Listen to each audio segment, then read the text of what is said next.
Right, and I think that, oh, do we have a question in the back? Okay. I do. Hi, my name is Alina. Can y'all hear me? Is this wavy? Okay. Is it still wavy? With the wavy sound here. I wanted to ask, I think a really difficult question for me right now is, in the current age and having kids, is the line when I speak about freedom of expression and free speech versus hate speech.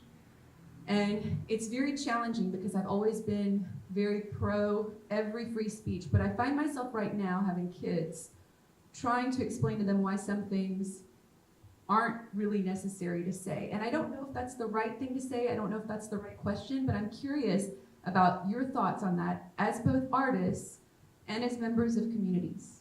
And thank you. Can I?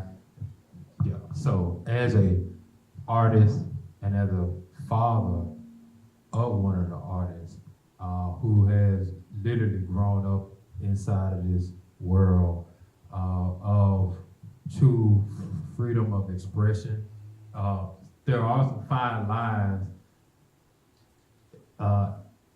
in all of this, but at the same time, I think for the overall, for me, what I want her to be able to experience is real life, and not be so sheltering that she wouldn't actually be able to understand the real truths of what really happens out in the real world, right?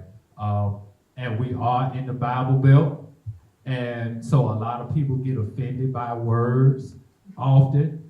But one of the things I will say about that is we need to study and learn history, because a lot of the words that we deem, and one thing I have taught my daughters is, a lot of the words we deem offensive, they're only offensive because when people conquer other lands, they destroy their cultures. That means their words and everything else, right? And so a lot of the words that we take as being foul or derogatory, it really comes from a European concept of what is right or wrong, right? So for me, it was educating myself to be able to then educate my daughter to be able to have a true freedom of expression, or what that really means, and not be confined to the box.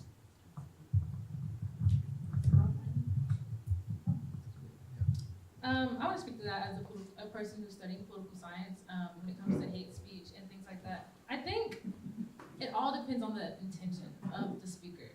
So often we scroll on Facebook and we see a viral post of someone saying something that's offensive, and we know that it was intended to be offensive. And I think that you have to teach people younger to you to just, sometimes you just have to let that roll off. It is what it is. There's always going to be hateful people in the world. But when it comes to having a face-to-face conversation, I think that we need to do a better job of establishing relationships so that we can establish correction in a lot of the language that we use.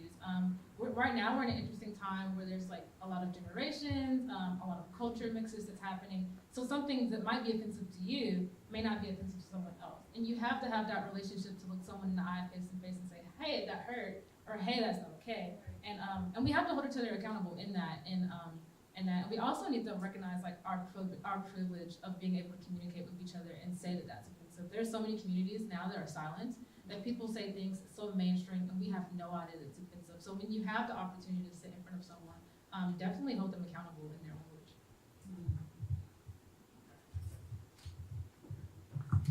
Okay, I'm Elliot. I want to talk to like the hate speech and just speech in general. So at a zero level, I think language is mind control. Like that's just what it is. So like if I was to say, think of a red apple and you do, it is because you allowed your mind control these words, right? So in that regard, words control what we think, okay? So then when we talk about intention, a lot of times words control what happened. Meaning there are a lot of people that are not necessarily thinking, they just remember certain sentences to say in certain contextual environments. So it's not necessarily intention behind it or not. They just know if I say these words at this time, at this place, then this might be the result, right? And I think that like kind of feeds into the idea of tradition being peer pressure from dead people, right? Like there are a lot of things that we say and we continue to say that continue to perpetuate certain trends in society that our intention necessarily doesn't necessarily have anything to do with. And I think that it should. And I think requiring artists to put, I guess as Yogi alluded to, so much of themselves into their art, and even like how JP says, that is your truth, right? And so I think that kind of includes the intention, right? If it is your truth, if it's something that you've actually thought about and you've put these sentences together, then you've thought about it and that intention is there. If you've heard something that you saw 10 people laugh at and you want to get 10 people to laugh and you just repeat something that you heard, is that your intention, right? And I think a lot of times we get bogged down with trying to convince somebody what they said had the wrong intent when their intention had nothing to do with whatever may have been caused. And I think that kind of stems back to the empathy, right? And I'll close with this. I think one of the mistakes that we make is ignoring some of the ingredients that we're born with. Like everybody's born emotional, right? So that means that you came here emotional, and we're taught to stay out of our feelings. And I think that's one of the reasons we act so immature when we get in our feelings, because the last time we was allowed to be in our feelings, we were children. If we stayed in our feelings, then they would have an opportunity to mature with us.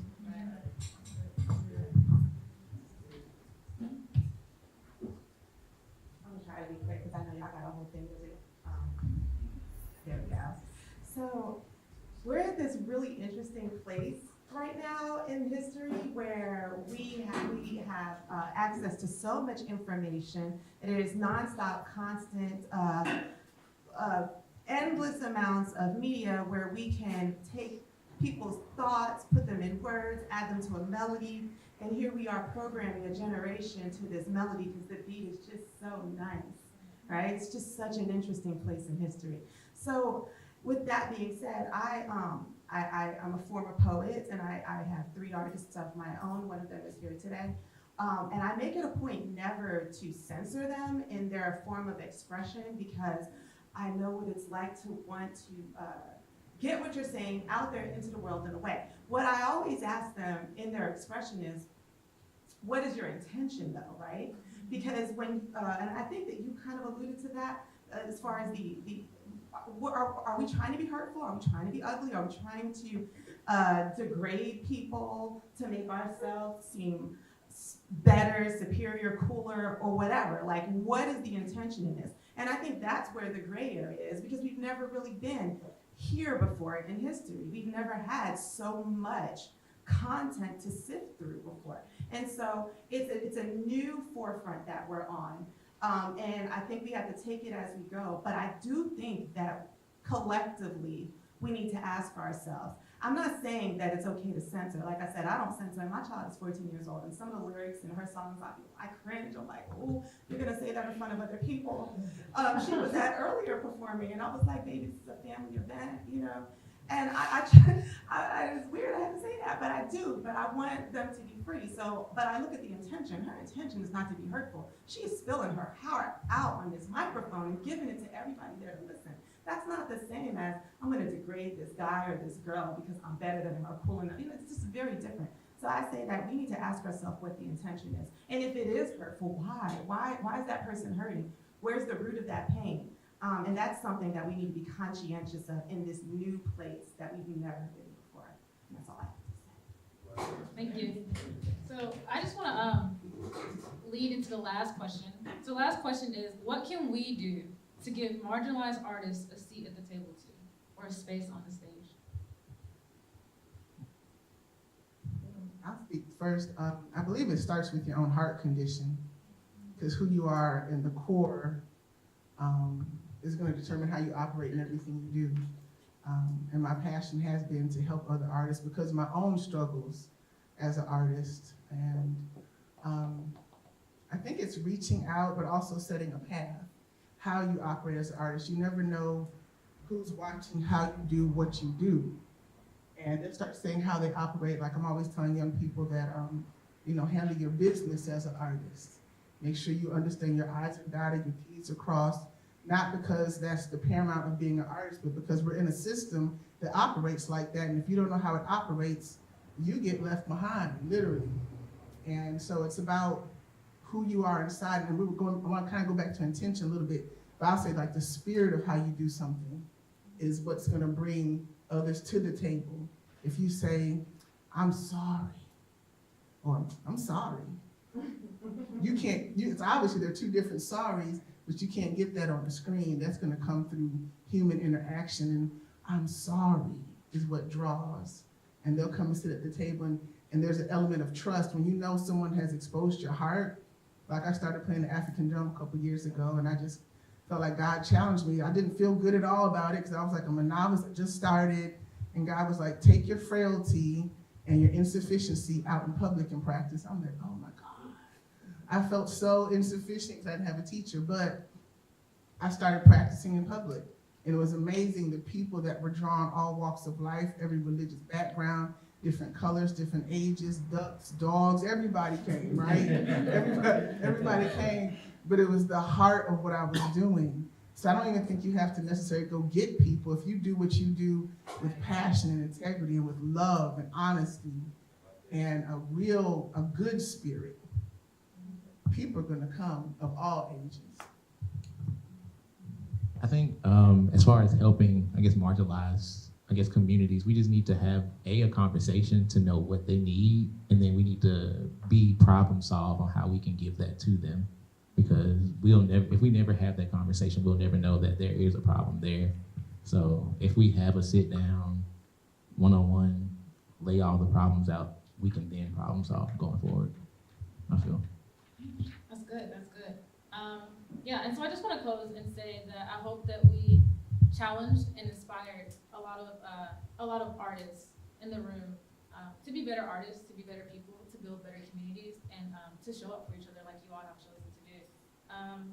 I want to give a final thanks to PEN America. I'm sorry. So we're about to close out the first segment and get ready to bring it to a close.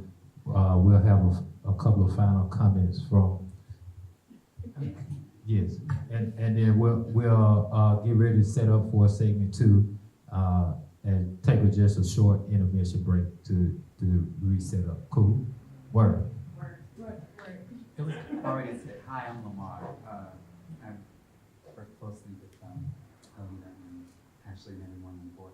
I think we always use these words and we don't necessarily know how they're defined. So I wanted to just talk about this meaning of hate speech, because I think that we are the ones who kind of get it. But since this might go out in the world, I think we should say it to other people. Hate speech is abusive or threatening speech or writing that expresses prejudice against a particular group, especially on the basis of race, religion, or sexual orientation. So this idea, for me as a writer who is disabled and queer and multi-ethnically Black, I even ask myself, what prejudices do I have that I don't want to infect my writing? And I think that's something that we, from all of our different subject positions, can ask ourselves so that our words can have more integrity, like you're saying. So what you said, that's why I was shaking my head, because when you said your heart condition, I think many of us are speaking from our traumas and our pains and the things that we have gone through. So I just wanted to say that I hope that we are, from whatever our subject positions are, interrogating the prejudices in our heart so that our words have more integrity when we speak them, and so that we're not using the language that is found language that we think is original, right? We are not just replicating what's already been out there, because we're repeating the trauma from the pastor who told us because we're queer and disabled, God must have cursed us, right? And that somehow comes out in what we write and what we say. Or, because I'm a woman, I have to take a backseat to my husband, or whatever, so much of our discourse comes from the church, because that's what most of us got the opportunity, go baby, go sing, go play, do this. And so so much of that I think is disentangling, at least for me, ourselves from all of that. And so I just wanted to say that, but you said it much more succinctly and beautifully than I did.